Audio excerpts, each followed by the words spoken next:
கடவுளுடன் காலை வணக்கம். புனித மார்க் எழுதின செய்தி 12ஆம் அதிகாரம் 38 முதல் 44 வரை உள்ள இறை வார்த்தைகள். அக்காலத்தில் இயேசு கற்பித்து கொண்டிருந்த போது மறைநூல் அறிஞர்களை குறித்து கவனமாய் இருங்கள். அவர்கள் தொங்கல் ஆடை அணிந்து நடமாடுவதையும் சந்தை வெளிகளில் மக்கள் தங்களுக்கு வணக்கம் செலுத்துவதையும் விரும்புகிறார்கள்.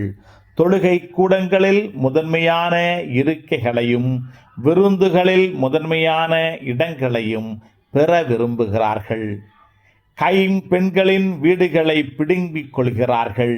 நீண்ட நேரம் இறைவனிடம் வேண்டுவதாக நடிக்கிறார்கள். கடும் தண்டனை தீர்ப்புக்கு ஆளாகவிருப்பவர்கள் இவர்களே என்று கூறினார். இயேசு காணிக்கை பெட்டிக்கு எதிராக அமர்ந்து கொண்டு மக்கள் அதில் செப்பு காசு போடுவதை உற்று நோக்கிக் கொண்டிருந்தார். செல்வர் பலர் அதில் மிகுதியாக போட்டனர். அங்கு வந்தவோர் ஏழை கைம்பெண் ஒரு கொதிராந்துக்கு இணையான 2 காசுகளை போட்டார். அப்பொழுது அவர் தம் சீடரை வரவழைத்து, இந்த ஏழை கைம்பெண் காணிக்கை பெட்டியில் காசு போட்ட மற்ற எல்லாரையும் விட மிகுதியாக போட்டிருக்கிறார் என உறுதியாக உங்களுக்கு சொல்லுகிறேன். ஏனெனில் அவர்கள் அனைவரும் தங்களுக்கு இருந்த மிகுதியான செல்வத்திலிருந்து போட்டனர்.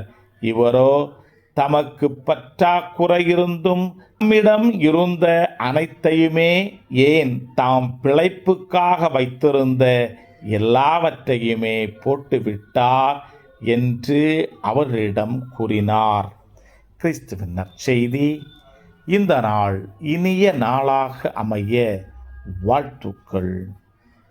பல பல பல புதுமைகள், பெருமைகள், இனிமைகள் இறங்கிய நல்ல நாள், ஒரு நல்ல நாள், நம் தேவன் தந்த நாள். இது நல்ல நாள், ஒரு நல்ல நாள், நம் தேவன் தந்த